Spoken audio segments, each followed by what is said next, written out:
pe ba joie na wale ba bon année na ba tout posa ko landa son track ya télévision émission na biso ya lelo actualité et bandi lelo actualité to kolobela nini po to na état des droits donc na mutu fay ba état des droits ezani ba ope baza tromper lelo to ko yeba on a émission o ya lelo actualité to lobela état des droits to na un ancien bâtonnier to zo meka ko solo na ye état des droits ce qui est la kisini na pesi maloba pe na ndeko na to na na plateau Jeffer Miko tepe akoyano. Merci beaucoup, Kassi Avoka. Bonjour, soyez dans la joie, recevez la bonne humeur. C'est pour nous notre manière de vous dire bonjour. Grand merci d'avoir une émission Oyo et Zabon co-animé. Nanga mon amboka Jeffer Miko tena concert nanga obomisa kolanda mingi. Kassi Avoka. Tomé Bilungu un ancien bâtonnier, tout comme un peu solo là parce que les lots on se dit nous sommes un pays d'état de droit. Il faut tout y avoir état de droit et là ici, ni tout état de droit est ali nani.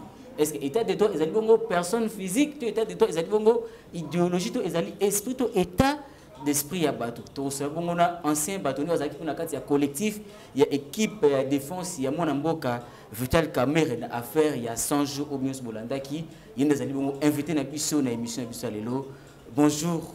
Oui, bonjour, monsieur le journaliste. Une brève présentation de Mios Bolanda pour qu'ils comprennent vous êtes qui présentement. Bon, je m'appelle Bâtonnier Gouhanika, je suis avocat près la cour d'appel de Kinshasa-Gombe. Je suis un ancien bâtonnier du barreau de Bukavu. Bon, je suis aussi un ancien ministre de la Justice il y a 28 ans. J'ai mon cabinet ici à Kinshasa. Vous êtes un ancien ministre de la Justice, ça fait au moins 25 ans, ancien bâtonnier. Vous faites aussi partie de ces grands collectifs. Il y a Défense, il y a Monamboka Vital Kamere, une affaire, il y a 100 jours. Donc, vous avez de l'expérience en matière, il y a justice, il y a droit. Expliquez-nous, c'est quoi un état de droit? Un état de droit, c'est un état, un pays dans lequel le droit passe avant, dans lequel les citoyens sont égaux devant la loi, dans lequel les tribunaux tranchent de façon indépendante, indépendante des influences personnelles, politiques et financières, et dans lequel le plus petit peut avoir aussi gain de cause, et le plus grand aussi aura gain de cause si c'est lui qui a raison. Voilà l'état de droit. L'état de droit, selon vous, ça a existé depuis des régimes passés où, d'après vous, vous avez remarqué, c'est aujourd'hui que nous avons un état de droit effectif, digne par rapport aux différentes définitions que vous avez dit? D'abord, l'état de droit, c'est un objectif à atteindre. Okay. Même dans les pays où on pense que le droit est vraiment appliqué, sans préférence, sans pouvoir distinguer les gens, l'application qu'on doit faire de la loi vis-à-vis de tel ou tel. L'état de droit reste un objectif, puisque surtout dans nos pays ici, où nous avons encore beaucoup de problèmes d'administration, des problèmes politiques, et des problèmes économiques, toutes sortes de problèmes. Ça reste un objectif à atteindre. L'essentiel, c'est d'avoir ça en tête, d'avoir ça comme objectif à atteindre. Mais je ne peux pas dire qu'on y est déjà. Ah, on n'y est pas encore. Mais j'aimerais que, puisque cette émission, ils allaient au Fongola, et les Congolais de partout, et mémoire, parce que l'état de droit, j'aimerais que tout le monde puisse atterrir, tout ça, pour comprendre, pour faire comprendre, surtout la diaspora, de partout dans le monde, et tout ça, aux appels, aux acquis ministres de la justice, Namboka, au Congo. Donc, ils appellent Madame Ming, pour comprendre. Bâtonnier parce que les titres honorifiques, les titres vivre actuellement. Aux il y a collectif, il y a défense, il y a mon amboka Vital Caméra. Le lingue procès et les qui est-ce que la procédure n'est pas et il y a un état de droit, tout les arrêts qui n'ont pas quoi qui peut refléter un état vraiment où justice a au point. Bon, si vous aviez suivi notre réaction, la réaction de l'un ou l'autre du collectif sur vos chaînes, sur vos médias, vous constaterez que nous avons toujours dit que le droit n'est pas respecté dans cette procédure. Nous avons toujours dit que ça ressemble un peu à un procès politique. Si c'était un procès ordinaire, Kamere n'avait même pas besoin d'avocat. Quand vous lisez le dossier du début à la fin, de la fin au début, il n'a même pas besoin d'avocat. Même un profane peut trancher cette affaire-là. Lorsque vous dites que Vital Kamerhe n'aurait pas besoin des avocats, oui, il y a des témoins qui témoignent à la défaveur de Vital Kamerhe. Je ne sais pas, mais moi c'est ce que je vous dis. Il n'a même pas besoin d'avocat. Si on devait suivre la procédure, si on devait suivre les pièces qui sont dans le dossier, elles sont claires et nettes. Elles sont claires. Par rapport à quoi? Parce qu'il l'avait volé. Claire et nette, il n'a pas volé justement. Il a toujours demandé. Les avocats ont toujours demandé. Dites-nous, montrez-nous les preuves. Oui. Les preuves du détournement. Aucune preuve n'a été montrée. Celui qui était chargé d'acheter les maisons a même dit, son coprévenu, donc Jamal, il dit, mais moi j'ai reçu l'argent. L'argent que j'ai reçu, c'est 57 millions. C'est sur mon compte. J'ai acheté les maisons, elles sont à tel endroit, à tel endroit, à tel endroit. Mais pourquoi vous poursuivez cet homme? Le gouvernement lui-même, il y a, je crois, 2 mois, a dit publiquement, après une rencontre, après une réunion du gouvernement, a déclaré que les maisons étaient stockées dans des douanes étrangères, notamment à Lobito et à Dar es Salaam, et que l'État doit aller les chercher. Donc ces maisons ont été achetées. Et alors on les poursuit, pourquoi? C'est pour ça que je dis que c'est un dossier dans lequel il n'a même pas besoin d'avocat. Oui, Basumbaka, puisque le gouvernement l'a même reconnu il y a 2 mois. Après, ils ont témoigné quoi? Ils ont témoigné quoi? Est-ce qu'il y a quelqu'un qui est venu dans ce procès-là et que vous avez entendu dire, oui, j'ai vu Kamerhe prendre l'argent sur tel compte? Ou bien...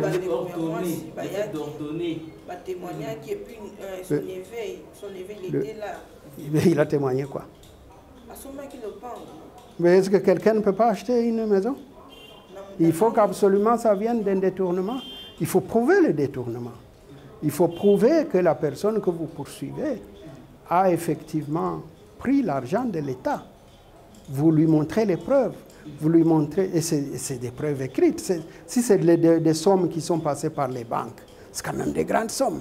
Mais il faut montrer les pièces par lesquelles cette personne est allée percevoir cet argent, par lesquelles cette personne est allée prendre cet argent, le mettre sur son compte ou le mettre dans sa poche. C'est ça les preuves que nous on attend, on ne les a pas vues. Comme il a raison, jusque-là, ce n'est pas lui-même, ce n'est pas lui qui va trancher. Il attend que justement l'état de droit tranche. Nous ne pouvons que demander tout le temps, nous n'avons fait que ça. On demande que la loi soit dite correctement et qu'on mette ces gens dehors, puisqu'ils n'ont rien fait de spécial. Ils n'ont rien fait de mauvais, ils n'ont jamais volé l'argent. Lorsque vous êtes en charge d'une affaire et que c'est vous qui ordonnez, c'est vous qui donnez les ordres, et que les ordres ne sont pas bien respectés. Ce n'est pas nous qui donnons les ordres. Non, je dis par rapport nous ne sommes que les auxiliaires de la justice. Nous montrons aux juges, nous aidons à la découverte de la vérité. Si nous ne sommes pas suivis, vous voulez qu'on aille se battre ou qu'on fasse la guerre? Ben, on doit user à ce moment-là seulement des droits de recours. Et c'est ce que nous ne faisons que ça. Si on vous comprend bien, ça le coup d'État va ça là qui est, c'est ça? Non, c'est pas ça, c'est autre chose. coup d'État, ça, c'est notre notion. Ça. Lorsque vous dites que non, l'affaire Vital Kamerhe, le dossier Vital Kamerhe, il n'y avait rien de juridique, c'était une affaire politique. Par là, je veux dire que la politique continue à influencer la justice de notre pays. Ben, c'est l'impression que ça donne. Et on ne se rend pas compte du tort qu'on fait au pays, à la nation, lorsqu'on agit comme ça. Puisqu'il n'y a aucun homme d'affaires, aucun étranger ne viendra avec un seul dollar dans un pays où il sait que la justice ne fonctionne pas. Il ne va pas venir. Il va se dire, là, il n'y a pas d'état de droit, là, il n'y a pas de justice, je n'amène pas mon argent. On ne se rend pas compte du tort qu'on fait au pays. On ne se rend pas compte. Donc, je voulais dire qu'actuellement, là, nous n'avons pas une bonne justice dès lors que la politique continuera à influencer cette justice-là. C'est évident, ça. C'est évident. Tant que le juge ne sera pas indépendant, économiquement, personnellement et moralement et politiquement, eh bien, l'état de droit sera très difficile à asseoir. Mais ça peut exister déjà l'état de droit. Pardon? Et ça peut exister déjà l'état de droit dans ce pays. Je ne sais pas. Pour vous, le thermomètre d'état de droit, c'est lequel? L'ancien bâtonnier, l'état de droit, ils ont existé pour interpeller qui n'a pas vu qui va interpeller parce qu'il est interpellé la Simone. Il y a aussi des acquittements, mais lui, non. Pourquoi? Puisque lui, il n'y a rien contre lui. Pourquoi lui, on ne l'acquitte pas? Si c'était selon vous une affaire politique, oui. Si c'était vous une affaire politique, qui serait derrière cette affaire? Je ne sais pas. Trouvez vous-même, vous êtes journaliste, trouvez vous-même. Ceux à qui ça profite, ils savent. Ils savent. Si tel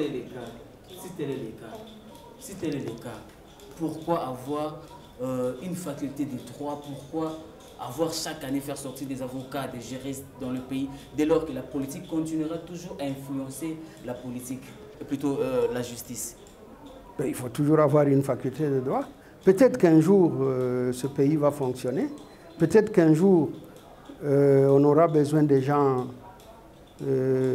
qui sont capables de diriger le pays de façon correcte, sans se regarder eux-mêmes, sans regarder leurs proches, et de le diriger par objectif, dans le sens objectif, sans parti pris.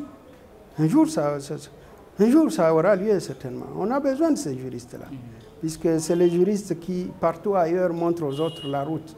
C'est eux qui montrent aux autres le chemin, puisqu'ils le connaissent. Mais on aura toujours besoin de juristes. On ne peut pas mettre fin à la faculté de droit. Au contraire, on doit l'encadrer et lui donner les meilleures vertus. Pas seulement la science, mais aussi la vertu, et l'amour des autres, et l'amour du pays.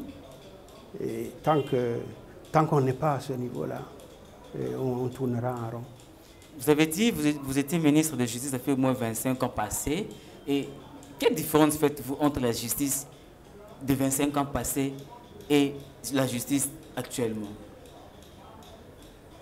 Bon, c'est à vous de juger, puisque moi, ayant été acteur en ce moment-là, je suis mal placé pour vous dire si à mon époque c'était mieux ou si aujourd'hui c'est mieux. Mais je pense qu'on a régressé beaucoup. On a régressé. Oui. Ah. Il y a un ralentissement, si pas un retour en arrière de la justice par rapport à ce qu'elle était il y a 25 ans. Donc si l'affaire de Vital Kamerhe était 25 ans avant, il aurait peut-être retrouvé sa liberté. Elle aurait certainement été mieux jugée. Sinon, si tel est le cas, à qui revient cette faute-là? Est-ce au président de la République? À chacun de nous. À chacun de nous. C'est nous qui ferons ce pays. Ce pays n'appartient à personne spécialement.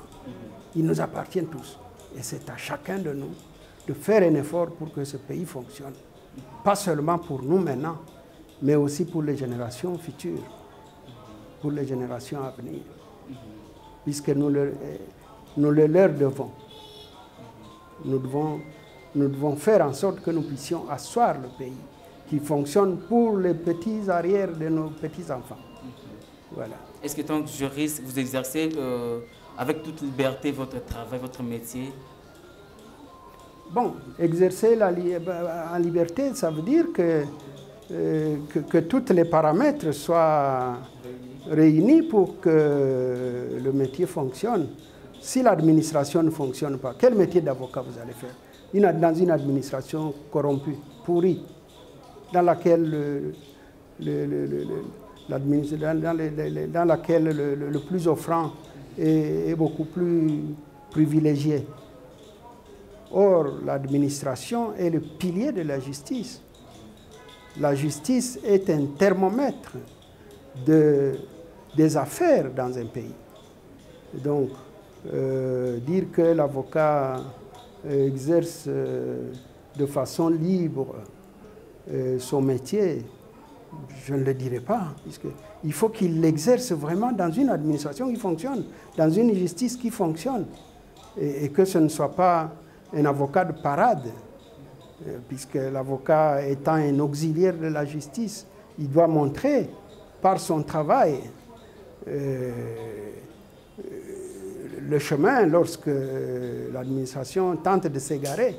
Mais s'il n'est pas écouté, mais comment voulez-vous dire qu'en ce moment-là, qu'il exerce de façon libre son métier? Si déjà il n'est pas libre économiquement, il n'est pas libre politiquement, il n'est pas libre moralement, et l'administration dans laquelle il fonctionne ne lui facilite pas la tâche. Mais comment voulez-vous qu'il exerce librement son travail? Voilà. Ok, Papa Za, ancien Premier ministre de la Justice, puis l'ancien bâtonnier, tout le monde qui est présent à Consulta qui bâtonnier, aux qui occasion à Consultation à parler de la nation. Personne ne m'a cherché.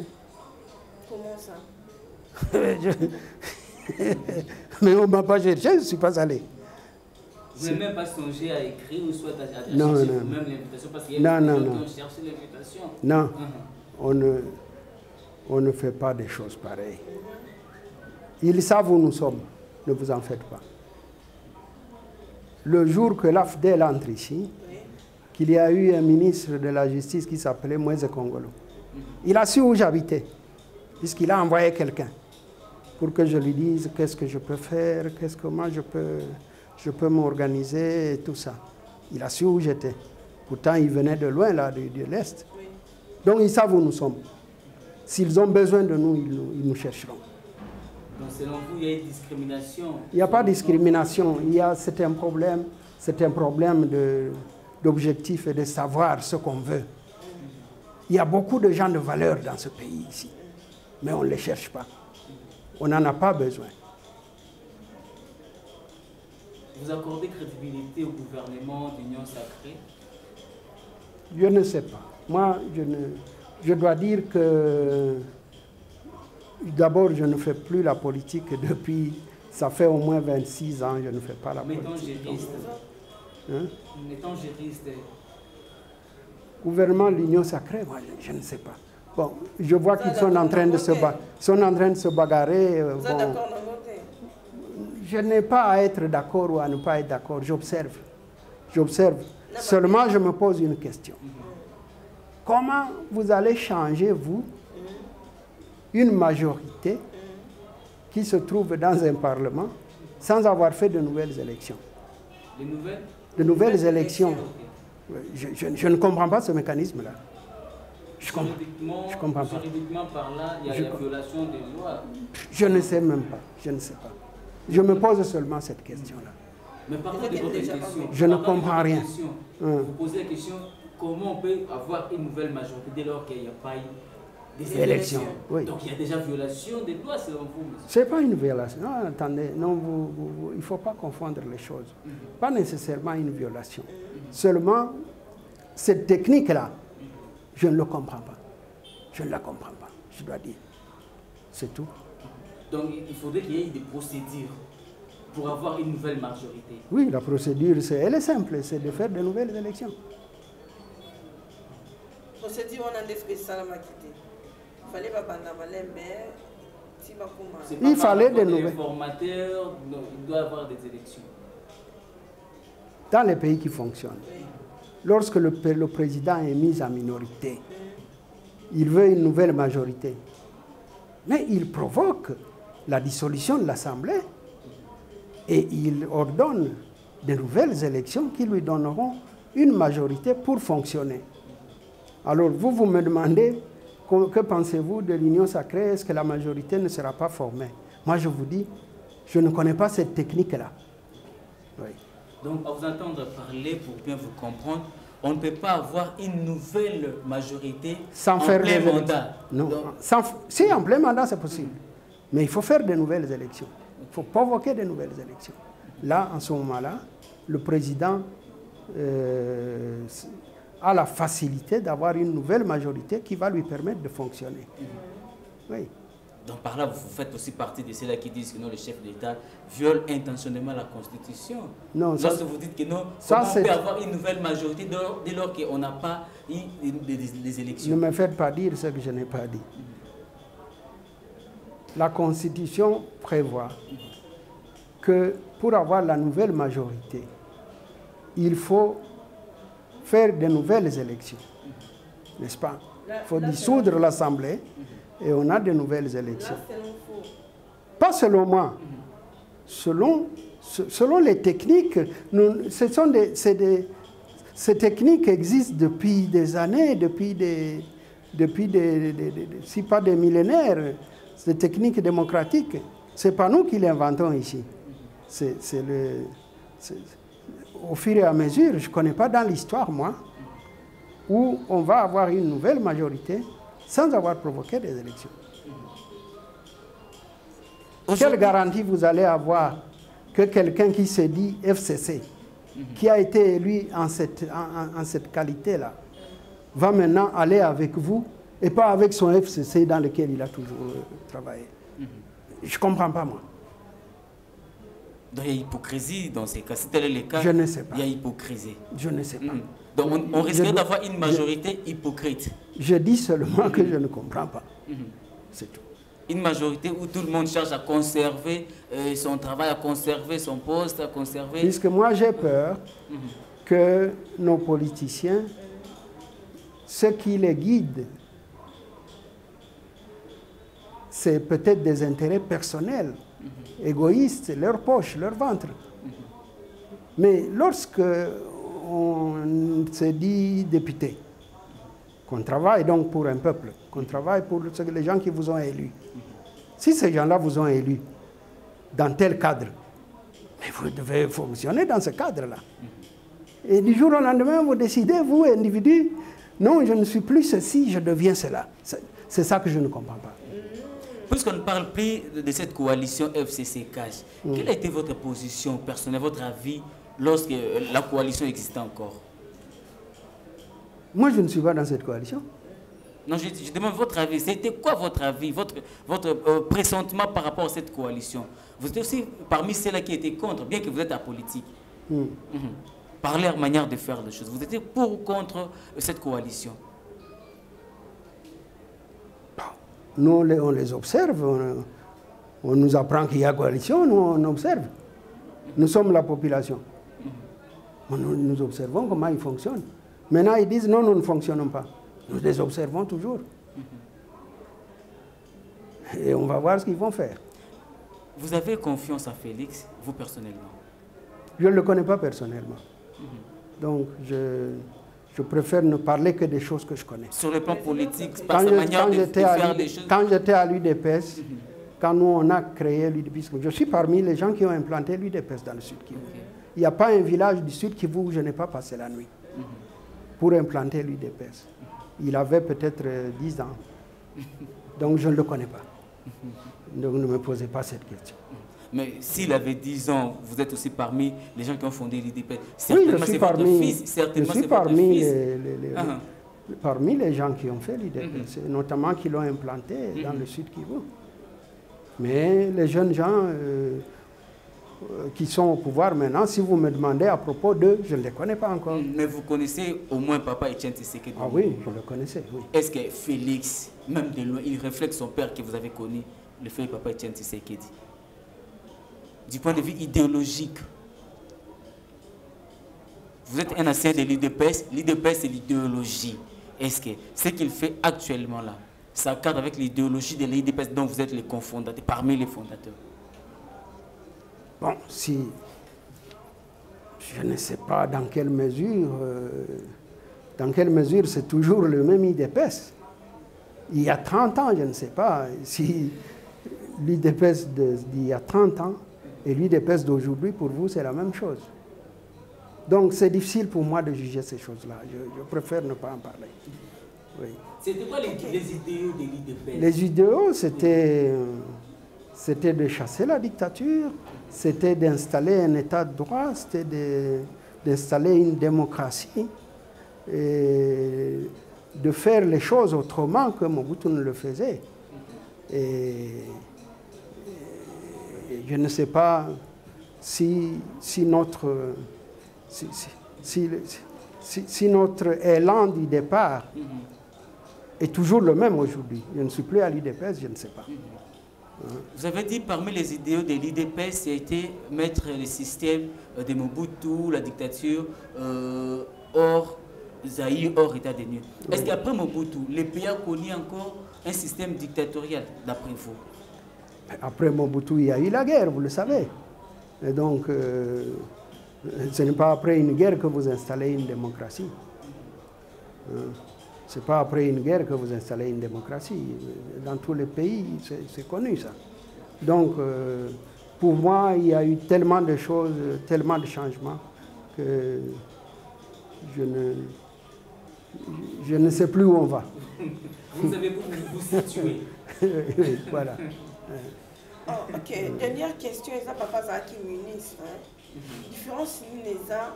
Nathan on a mis au salaire qui Nathan oh il y a le lingue ba ministre ba zo la musala.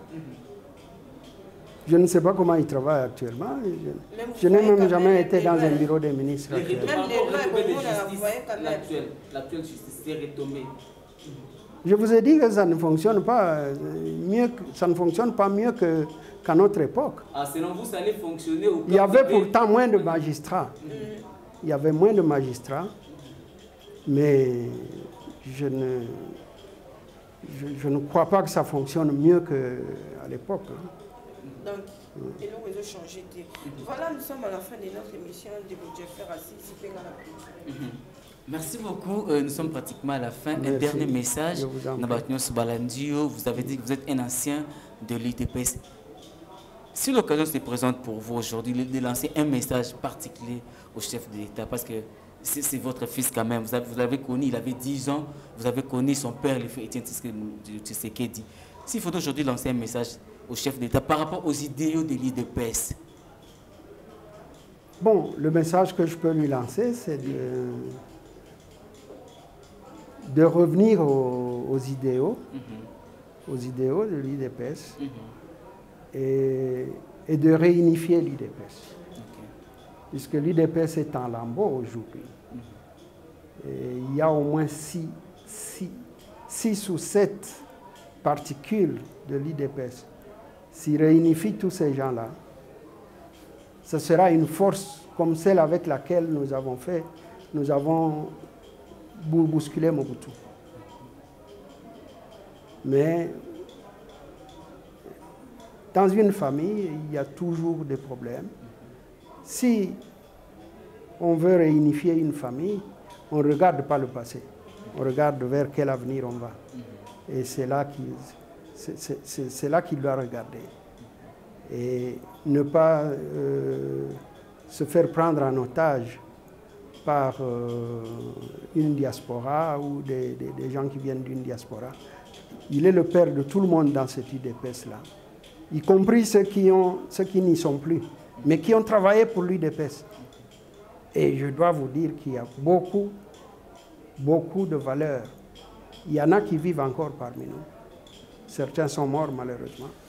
Mais ceux qui existent encore, la bonne volonté de travailler pour ce pays, ce n'est pas tard qu'il réunifie l'IDPS. Il va voir, il m'en donnera des nouvelles. Merci beaucoup. Voilà, je rappelle que sur ce plateau, nous avons reçu pour vous un ancien ministre de la Justice, ça fait au moins 25 ans passé, un ancien bâtonnier question concernant cette affaire de Vital Kamerhe et puis tout l'état de droit et je pense qu'après 6 points de vue et puis il a lancé un message au chef de l'État il y a qu'à réunifier IDPS à une idéologie tout idéo il y a IDPS et surtout qu'aux hommes c'est un état de droit aux appels effectifs et puis ils ont un état de droit physique ou parce que santé plutôt que ils ont un simple slogan. Merci beaucoup Kassa vous quand qui m'a mais voilà, comme il a ce émission, tu peux suivre nos mots, tu sais que vraiment boya et bon s'abonner et que ça la penza bien et que déjà va s'abonner pour tout le monde qui peut appeler et nana qui n'a pas et ça les biso bien là qu'est-ce qui est moussala et zo salama à rifin qui sont na pression bambo tebele à papi Kelly bambo tebe et puis derrière la caméra na pression junior mbouimbo de caméraman privé tout le monde est la prochaine émission bye.